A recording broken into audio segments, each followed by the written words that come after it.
काशी हिंदू विश्वविद्यालय के कार्डियोलॉजी विभाग के हेड डॉक्टर ओम शंकर ने आज प्रेस वार्ता कर बताया कि मोदी जी द्वारा 1.5 वर्ष पूर्व सुपर स्पेशलिटी विंग बीएचयू अस्पताल का उद्घाटन करने के बाद और मेरे द्वारा बार पत्र लिखे जाने के बाद भी अस्पताल के एम्स और बीएचयू कुलपति मिलकर हृदय विभाग को आवंटित 41 बेडों पर ताला लगा रखा है, जिससे बेड खाली रहते हुए अब तक 21,000 से ज्यादा मरीजों को बीएचयू में बेड नहीं मिला, जिसकी वजह से कईयों की जानें चली गईं तो कई घर बार बेचकर कंगाल हो गए। आम जनता की जान के साथ बीएचयू अधिकारियों द्वारा खुलेआम किए जा रहे खिलवाड़।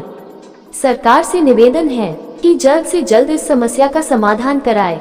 मुकेश पांडे की विशेष रिपोर्ट। उसके लिए यहाँ पे एक सुपर स्पेशलिटी ब्लॉक बनाया जी, ताकि जो सुविधाओं की कमी है उसको साथ में ऐड कर दी जाए, ताकि जो कमियां हैं वो दूर हो जाए। इसी संदर्भ में जो 400-450 बेड के सुपर स्पेशलिटी ब्लॉक बने, उसमें हृदय विभाग को 41 बेड आवंटित हुए जी। इससे पहले पुराने अस्पताल में हृदय विभाग के पास 45 बेड आवंटित थे जी। जब ये पूरा अस्पताल विकसित हो गया तो वर्तमान के चिकित्सा अधीक्षक जो एक सत्यापित भ्रष्ट व्यक्ति हैं, जिनको कि ब्लड बैंक में चोरी की वजह से हटाए गए थे, जो उनको पुनः चिकित्सा अधीक्षक बना दिया गया। मुझे नहीं पता कि उनकी कौन सी योग्यता इसमें काम आई। ऐसे व्यक्ति जो है अमानवीय तौर पर, अमानवीय तरीके से हृदय रोगियों को मिले 41 बेड को छीनने की कोशिश कर रहे हैं, और उनका कहना है कि आपको जो 41 बेड अब दिया गया है आप वो ले लीजिए और अपने 45 बेड मुझे दे दीजिए, मैं किसी अन्य विभाग को दूंगा। तो मेरा कहना है कि पहले जब एक हफ्ते में 90 मरीज या 100 मरीज दिखाने आते थे, आज एक दिन में 400 मरीज दिखाने के लिए आते हैं, और पहले 3 दिन ओपीडी हुआ करती थी, आज प्रतिदिन ओपीडी होती है 400 की। महीने में कई गुने और लोग ये हृदय रोगियों की संख्या बढ़ गई है। लोग चलते फिरते हृदय रोग की बीमारियों से मर रहे हैं। उस समय सबसे ज़्यादा हृदय विभाग को आज इस सब चीज़ों को देखते हुए न सिर्फ यहाँ पर बल्कि पूरे देश के अंदर कम से कम मेरे हिसाब से 50 डेडिकेटेड कार्डियक सेंटर बनने चाहिए, जिसमें कम से कम 200 से 250 बेड हो। हर स्टेट में, बड़े स्टेट में 2-2, 3-3 बनने चाहिए, छोटे स्टेट में कम से कम 1 बनने चाहिए। और उस स्थिति में जहाँ की बेड बढ़ने चाहिए थी, आप 45 बेड लेकर 41 बेड हृदय विभाग को लेने के लिए मजबूर कर रहे हो। ये जबरन ताला लगाकर ये किस तरह का विकास है? किस तरह से रोगियों की सुविधाओं को बढ़ा रहे हैं?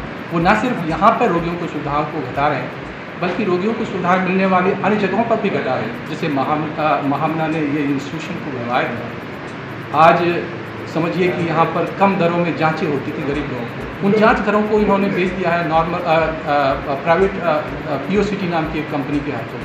यहाँ पे लोगों को सरकारी जॉब मिला करते थे, उसको एक किसी कंपनी को दे दिया गया है, वहाँ पर अलग कॉन्ट्रैक्ट बेसिस से उससे डीलिंग करके। ये सब सीधा सरकारी इंस्टीट्यूशन में भ्रष्टाचार है। महामना की बगिया को अपमानित और कमज़ोर करने की साजिश कर रहे हैं।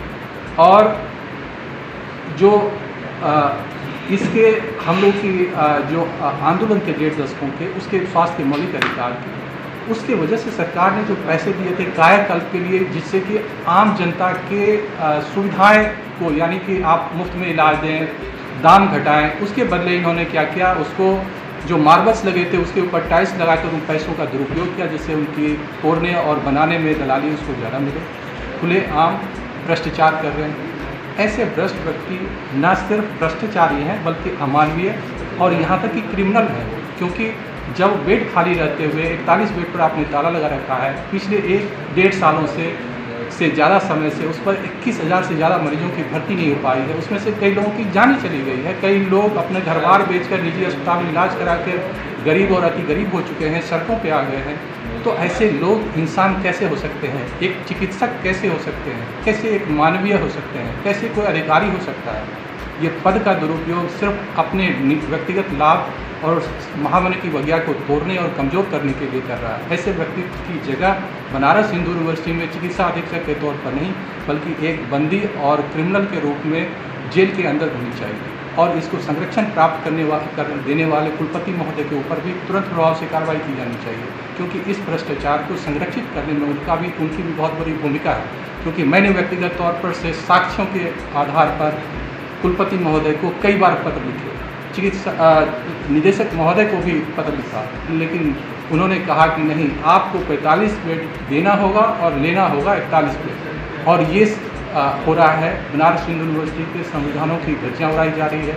यहाँ पर सारी जो कानूनी तौर पर बनी हुई कमेटियाँ थी उसको ध्वस्त कर दी गई है। अब एक हॉस्पिटल अवेयर कमेटी बना दी है, एक बेड एलोकेशन कमेटी बना दी है, एक IMS अफेयर्स कमेटी बना दी। ये सब के सब इलीगल कमेटी हैं। ये बनारस हिंदू यूनिवर्सिटी के एक्ट और ऑर्डिनेंस के बिल्कुल विरुद्ध है। बिना यहाँ पर एग्जीक्यूटिव काउंसिल के अभी शिक्षकों की बहाली की नियुक्तियाँ ला रही है। अपने लिए जो कुलपति महोदय हैं, अपने कुछ लोगों को बाहर से ला के हर विभाग में बिठा रहे हैं। ये सारे के सारे नियमों और कानून की धज्जियां उड़ा दी। इसलिए चूँकि प्रधानमंत्री जी का संसदीय क्षेत्र है, अगर यहाँ पर कुछ भी असुविधाएं और गलत चीज़ें होगी, प्रधानमंत्री जी को आगे चुनाव भी लड़ना है, तो उनके सम्मान को ठेस पहुँचेगा। प्रधानमंत्री जी को इसलिए ऐसे भ्रष्ट लोगों के ऊपर तुरंत प्रभाव से कार्रवाई करनी चाहिए और उनके ऊपर सख्त से सख्त कार्रवाई चाहिए। मैं 3 महीने तक इसके लिए समय दे रहा हूँ। अगर ये लोग हृदय विभाग के 41 बेड जिसको कि जबरन कैप्चर किया हुआ है, निजीकरण कर रहे हैं, जो संवैधानिक ढांचाओं को ध्वस्त कर रहे हैं, अगर इसको सही नहीं करते तो 3 महीने के बाद